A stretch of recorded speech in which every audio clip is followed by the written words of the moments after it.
Apple down 5.18% today. Microsoft down 3.32%. Arc Innovation down 10.10%. This market crash just hit a critical level with full-on capitulation, full-on quitting, and full-on margin calls across the board. Ladies and gentlemen, we need to talk about what in the hell is happening.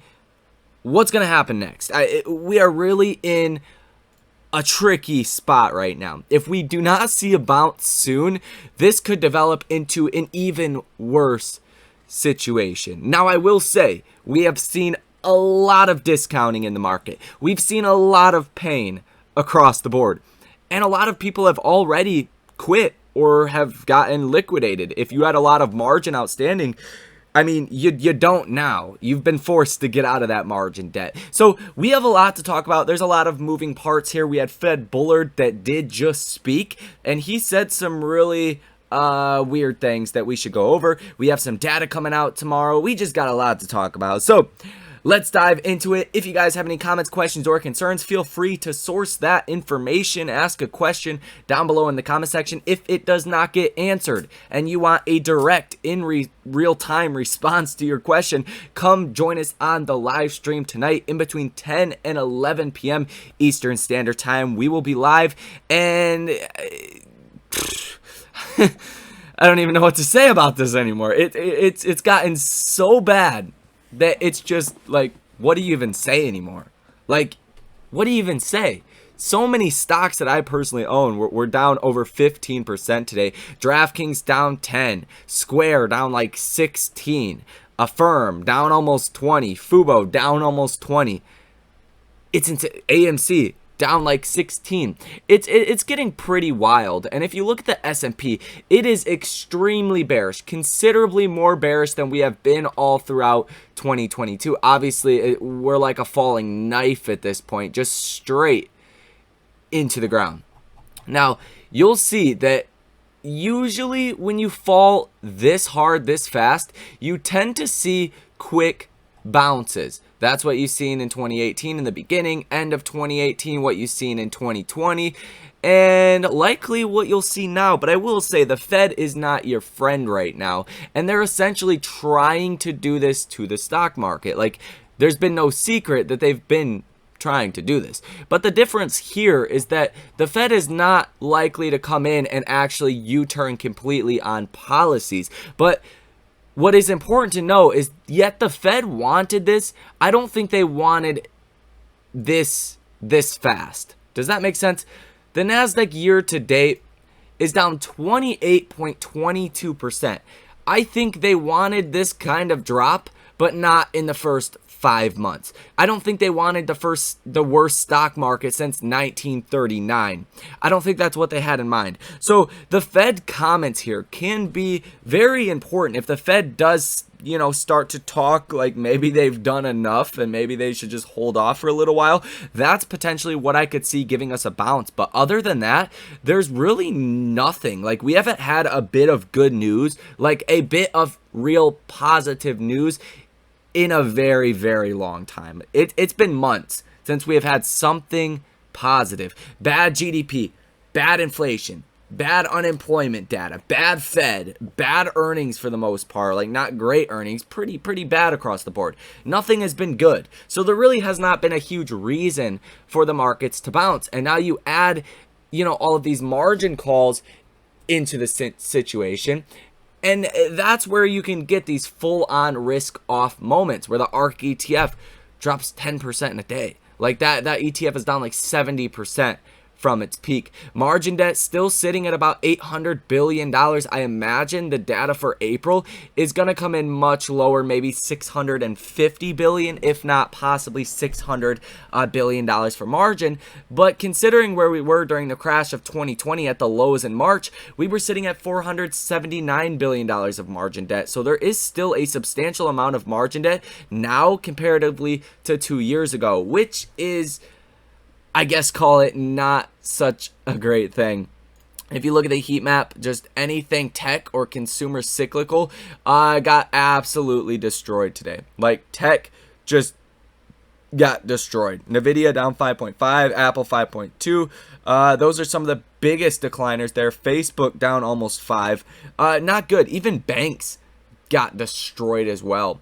Not good across the board. But what is the Fed saying? So Fed Bullard says Fed has teed up 50 base point hikes for future meetings, basically saying that they're probably going to do 50 base point rate hikes. And then it says Bullard repeats he favors getting rates to 3.5% by end of the year. At this point, it just looks like they want to see how much destruction they can do to the stock market, which is not good to hear. And then Bullard says some of April's inflation is transitory, but big chunk is likely to persist and requires policy. I believe that's all. Right here, Bullard from the Fed does not think there is a high recession risk for the U.S. right now. And I mean, they don't have to think anything. The markets are doing the thinking for the Fed. The markets do not believe the Fed. The markets are fully expecting inflation to last a very long time, and they are expecting a very deep recession at this point. Stocks have been discounted more than I even expected. I thought a bad 2022 was on the table and likely to play out, but 28% by May, that's not exactly what I was thinking. Now, if it continues to just head straight down, then you're going to start to trigger more stop losses, and you're going to start to trigger more margin calls that start to come. So it's like a self-fulfilling prophecy until we get some good news. Now, tomorrow we do have data that does come out, and the most important data point is obviously going to be PPI month over month. That's expected to drop quite dramatically.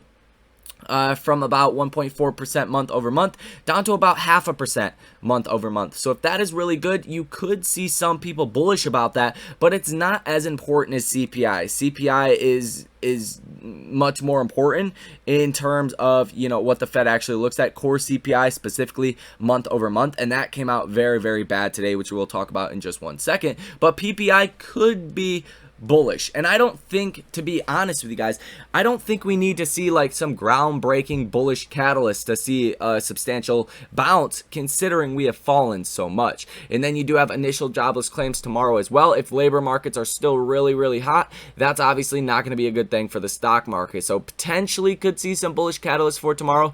It doesn't necessarily look like it though. Now for inflation, it says inflation barreled ahead at 8.3% in April from a year ago, remaining near 40-year highs.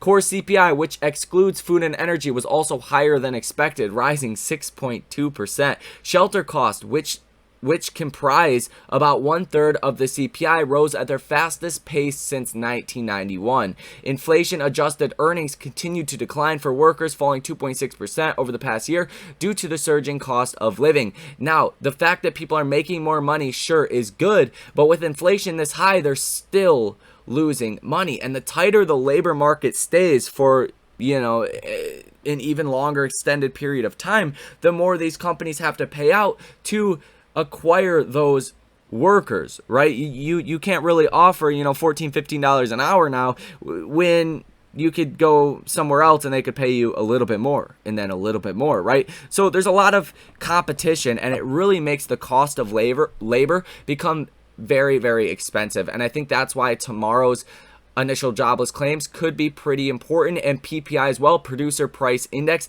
That's the producer side of inflation. Surprisingly, to some, if this does start to go down, the producer price index, and it's not as expensive to actually produce goods, then potentially these companies won't have to pass on as many costs to the end consumer. Think about it. If you have to pay people at McDonald's, I used this analogy in the last video, $15 an hour, you're really not going to have a dollar menu anymore, right? Because you have to compensate that one form or the other. Or for a closer example, comparatively to PPI, if your bread costs start to go down, then maybe you don't have to raise prices as aggressively. And that's what could be a bullish thing tomorrow.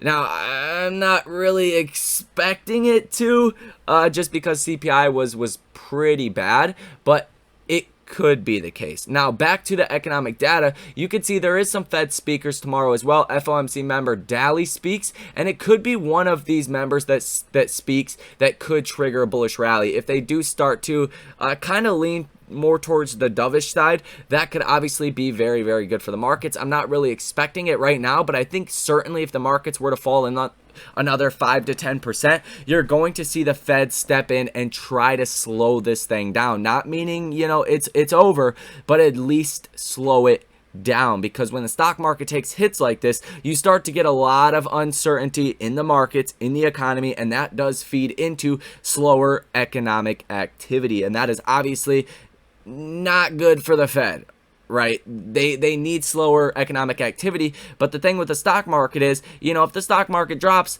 we're already down almost 30% on the NASDAQ in 5 months. If that thing drops 40%, you know, you're going to get a lot less business investment. You're going to slow down the economy. The Fed kind of wants that. But by the time you realize the economy is slowing down, you've already lost a lot of faith with investors, right? If you were going to build that new restaurant, if you were going to start that new company, you might have to wait a little bit longer because financial conditions have tightened so much. In paper values, paper net worths have fallen so much, especially in a lot of these stocks that have very promising futures, but just there's a lack of buyers for anything right now. So we'll keep that in mind. It looks like the move here in after hours is positive, just slightly up about 0.23% on the S&P 500. Futures were really green last night, up like 1% on the NASDAQ. CPI came out and everything went to shit. You seen a bounce, you know, in the beginning of trading, and then everything by the end of the day started to falter again. So this market is going to be a lot of back and forths, and this is the third straight day of hitting new yearly lows. So no bueno, not a good trend that is going on. You could see, just draw a trend line here, like simple, you know, technicals 101.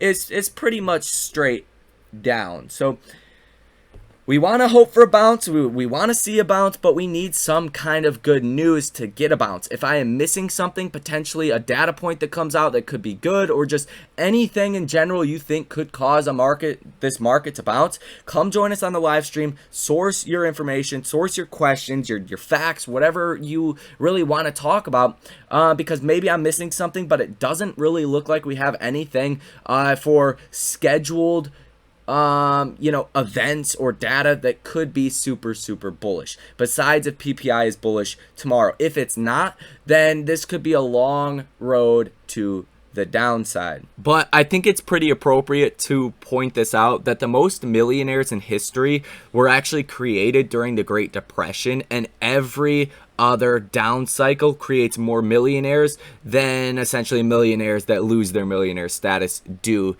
to that. So what does that mean? Right now is the time to essentially be buying stocks in companies you like for the long term. It's not guaranteed to make you money tomorrow, but over the long term, it should do very well. The price at which investors are willing to pay for stocks has dramatically went down. It's called multiple compression, and that's why you've seen a lot of downside pressure on especially a lot of stocks that are not actually turning a profit yet. But one day when the Fed switches, when inflation comes down, really those two things, you could see, and you will see, a lot of these stocks rebound quite dramatically. Not all of them will hit new to all-time highs ever, but if they are quality companies, they will eventually be fine and make you a lot of money, and hopefully put you into that group of people that turned a severe downside into potentially millions of dollars. Now let's switch gears and go over SoFi stock and everything that you guys need to know. And quick fun fact, SoFi stock was one of the only stocks in my portfolio which was actually green today. So obviously earnings were interpreted as good overnight tonight. That first initial reaction was down 18%, and then we did only close the day down about 10% yesterday, recovered about 5%. More specifically, 4.57% positive here in regular trading, I think is a big win, and I think it shows a lot about the core business of SoFi. They've had their main business segment, student loan refinancing, shut down for the last 2 years, and they're still putting up incredible numbers and still beating analyst expectations over 10%. Pretty much every single earnings. I don't believe they've missed earnings expectations for a very long amount of time. I believe all 2021 they beat, and 2022 so far they have beat analyst expectations. So I think it goes to show the overall strength of SoFi, and I think a lot of that downside potential, earnings disappointment, that risk is really taken off the table right now. So potentially we could see $5 as the bottom, especially if the markets do start to rebound. Obviously, it's a lot of back and forth right now, and it will be a lot of back and forth for quite a while. But once something bullish comes out, I think SoFi stock is primed to rally, especially because earnings were so good. Now, the main level we would have to break out above, which is obviously the major resistance level for a very long time now, is going to be the 100-day moving average. That is currently at $8.15 per share. If we see a very strong day, it's possible that SoFi stock could get close to those prices even in a 1-day period. If it's really good news and you get a couple days of bullish activity, it would not surprise me to break out above the 100-day moving average. You could see lots of resistance in here. Right here, you touched it once, touched it twice, tried to touch it back here, didn't quite get there, and then you sold off every single time you hit the 100-day moving average. It's literally priced into the algos to short the stock and beat the stock down once it gets up there. But once the tide actually turns and things are looking up for SoFi and looking better for the overall markets, and multiple expansion comes back into the stock market. I don't know if it'll be tomorrow or if it'll be 6 or 12 months from now, but one day it will, and then the algos might actually start to buy SoFi once it hits these key previous levels of resistance from the past. Hopefully that makes some sense. If it does not, source your comments, questions, or concerns down below in the comment section, and I will try to answer every single comment down there. The RSI extremely oversold as well. Still, primed to see an even bigger bounce. We've hardly moved off the bottom as far as the RSI. The MACD extremely bearish as well, but overall on a technical basis, you want to watch the $5 level to see if we technically do not become a penny stock. Anything under $5 is considered to be a penny stock by most investors, and we did hit that low at 482 yesterday, and we actually did not obviously hit a new all-time low today, briefly hitting about $5 per share, I believe, at one point today, maybe a little bit under that. Let's see, what was the low for today? 495, and then instantly shot up almost $1 in value per share from those prices. So I think that's obviously a great thing, but we need the markets to turn around to see a full-on, buy the dip kind of moment for stocks like SoFi. Now, if we do go ahead and take a look at SoFi, take a look at the short interest as well as the option activity. First, start with the option activity. You could see for the day 3 orders totaling $234.8 thousand, positive order value of 72%, and some calls that are coming through, like a June 17th $6 call, July 15th $15 put. Lots of puts that are coming through, but you are seeing more calls that are starting to actually hit the option chain. But a lot of this put activity is close to the money. So like I've said virtually in every single video, even though the short interest is very high at almost 21%, you're seeing a lot more shorting activity actually happening than what meets the eye because of the puts, and that does not necessarily have to be reported as an open short position, because market makers, they get in and they get out of those short positions on pretty much a minute by minute basis, depending on how much activity is actually there in the options. For the puts, obviously they short a lot of stock. For the calls, they would have to buy a lot of stock. That is called a gamma squeeze. You want to call a reverse of that a reverse gamma squeeze, where market makers and option put buyers help to push down stocks, vice versa to the upside. With a gamma squeeze, the market makers help to see stocks actually rally. But the short interest, like I said, is 20.75%. Current shares that are sold short, 151.05 million. Cost to borrow max is shooting up at about 17%. Utilization at 100%, and days cover sitting at 3.92. Now, I will say as well, before we go ahead and wrap up this video, that Apple has really been holding up the markets. Apple, Microsoft, these large tech stocks that have been doing very, very well have been holding up the markets. But today, Apple fell the most in a single day since October of 2020. So you're finally starting to see a flush out in names like Apple. If that can persist, then you probably are getting closer to a bottom than not, because when you go through these market events and liquidations, you really need to see everything get sold off. You need to see everything get washed out, and then you can see the overall markets start to rally in a substantial way. If key stocks hold up like Apple and people are flooding money into there as a safety trade, until that gets decimated as well, and especially Apple in this case, which controls 7% of the S&P and almost 10% of the NASDAQ, you need to see that washout, that selling of those safety stocks in order to get a market bounce. So I think after today, we're definitely closer than not, but we need to see some kind of fundamental bullish news. And I don't know when we will get that. It could be tomorrow. It could be weeks from now. But any indicators that you look at for virtually any stock, but specifically for the S&P, we are now more bearish than we have been since the COVID crash in 2020. Volume is very high as well this time around. MACD extremely bearish. The RSI is obviously going to be extremely bearish as well, sitting at the lower end level, looking ready for a bounce, in my personal opinion. Doesn't necessarily mean we need to see a bounce or it's guaranteed that we will get a bounce, but you know, I think when it comes down to it, you can only drop so much so fast based off of fear, right? If the fundamentals, which that underpin the markets, right? Companies trade off of fundamental valuations in the long run.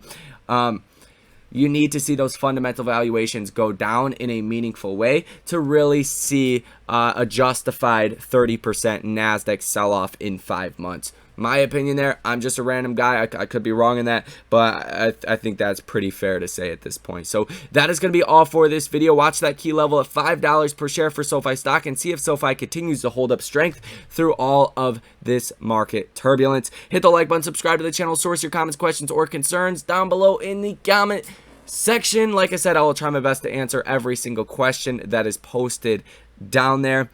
Overall, just kick back, enjoy the rest of your day, and I will see you in the next one.